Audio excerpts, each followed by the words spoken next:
नारायण, जय श्री महाकाल। गुरु पूर्णिमा आ रहा है और काफ़ी शिष्यों का, काफ़ी लोगों का फ़ोन आया है, कई लोगों के मैसेज आए हैं कि गुरु पूर्णिमा पर क्या आयोजन है, क्या कार्यक्रम है। तो मैंने काफ़ी लोगों को बताया। इसके बाद फेसबुक के भी माध्यम से मैंने एक पोस्ट डाल के लोगों को सूचना दी, लेकिन फिर भी काफ़ी लोग ऐसे होंगे जिन तक सूचना अभी तक नहीं पहुंची। तो मैं इस वीडियो के माध्यम से उन सभी को एक सूचना दे देना चाहता हूं कि पहले सबसे ज़्यादा जरूरी है गुरु पूर्णिमा के महत्व को समझना। दरअसल गुरु पूर्णिमा का अभिप्राय क्या है, मतलब क्या है। गुरु पूर्णिमा का मतलब होता है गुरु पूर्ण माँ, यानी कि गुरु एक माँ के रूप में पूर्ण है। कैसे, मैं बताता हूं आपको। बच्चा जब जन्म लेता है तो उसकी पहली गुरु कौन होती है? माँ।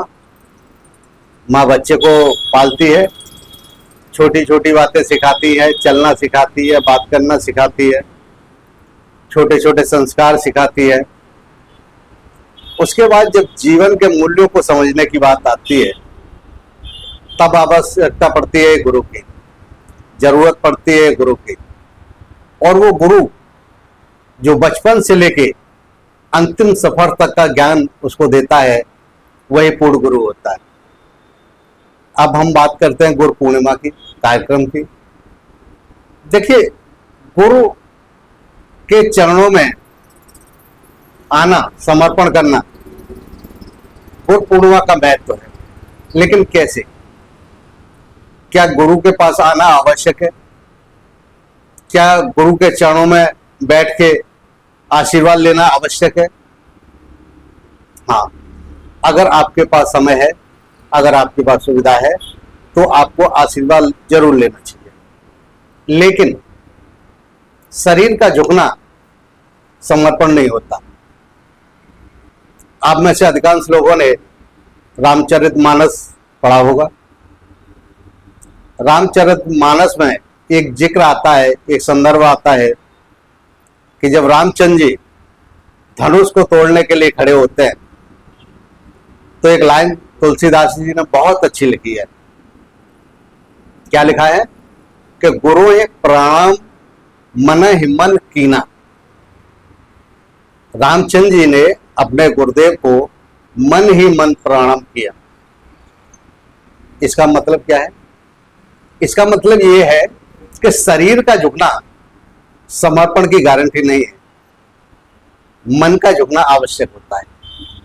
लेकिन जहां मन झुक जाता है वहां शरीर झुके ना झुके समर्पण पूरा माना जाता है। हमारे यहाँ जो सनातन धर्म है उसमें साष्टांग प्रणाम को महत्व दिया गया। इसका अभिप्राय क्या था? इसका अभिप्राय केवल इतना सा था कि हम अपने अहंकार को गुरु के चरणों में समर्पित करते हैं, और जब शिष्य शून्य हो जाता है तो वो गुरु हो जाता है, वो पूर्ण हो जाता है। एक घटना की मैं बात करूंगा। जब विवेकानंद जी अमेरिका गए तो उन्होंने अपने गुरु से पूछा कि भगवान, हमने कभी आपका प्रवचन नहीं सुना, हमने कभी आपको देखा नहीं प्रवचन देते हुए, कुछ बताते हुए, और मैं अमेरिका जा रहा हूँ, वहां पर मेरा भाषण है, मैं लोगों से क्या बात करूंगा, लोगों को क्या बताऊंगा। तो उनके गुरु ने कहा कि तुम कुछ मत करना, तुम केवल मुझे याद कर लेना। और जब उनको प्रवचन के लिए अमेरिका में बुलाया गया मंच पे, तो 2 मिनट के लिए उनको समय दिया और बोला कि आप 2 मिनट में अपनी बात पूरी करें। विवेकानंद जी ने अपने गुरुदेव को याद किया, मन में प्रणाम किया, और उसके बाद केवल 2 शब्द बोले, भाइयों और बहनों। और उसके बाद 2 मिनट तक लगातार तालियां बजती रही, लगातार तालियां बजती रही। 20 मिनट तक उनके भाषण चलते रहे। लोगों के पास ये समय नहीं था कि वो घड़ी देख पाए कि कितना समय हो गया। जब वो लौट के आए तो उन्होंने गुरुदेव से कहा, गुरुदेव चमत्कार हो गया, मैंने सिर्फ आपको याद किया था और शब्द अपने आप निकलते चले गए। गुरुदेव ने कहा, यही होता है समर्पण, यही होता है मन का विश्वास। तुमने मुझे समर्पित कर दिया अपने आप को और मैं तुम्हारी जगह आके खड़ा हो गया। तो होता क्या है गुरु पूर्णिमा में कि गुरु पूर्णिमा का मतलब है मन से समर्पण कर देना। तो मन से तो कहीं भी से भी हो सकता है। अगर आप अपने गुरु के पास नहीं पहुंच पा रहे हैं, गुरु के आश्रम में नहीं पहुंच पा रहे हैं, तो आप जहां पर हैं वहीं पर गुरु का पूजन करें, वहीं पर गुरु को प्रणाम करें और उसके बाद अपने माता पिता को प्रणाम करें, अपने वृद्धजनों को प्रणाम करें, जिन अध्यापकों ने आपको पढ़ाया अगर वो मिल जाते हैं उनको प्रणाम करें, जिन संतों से आपको कुछ सीखने को मिला है अगर वो मिल जाए आपको, उनको आप प्रणाम करें। मतलब क्या है कि आपको प्रणाम करना है गुरुत्व को, अपने से जो श्रेष्ठ है उनको प्रणाम करना है और यही गुरु पूर्णिमा का महत्व है।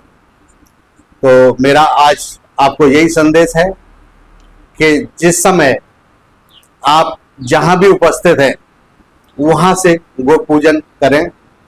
इससे क्या होगा, पूरे देश में गुरु पूजन अलग अलग जगह से होगा, पूरे विश्व से ये गुरु पूजन का जो आवा उठेगी, जो प्रकाश उठेगा, उससे पूरा विश्व चमक उठेगा और पूरा विश्व गुरु से भर जाएगा और आप सब लोग गुरु बनने के लिए अग्रसर हो जाएंगे। इसी के साथ मेरा आपको आशीर्वाद है। ओम नमो नारायण। जय श्री राम।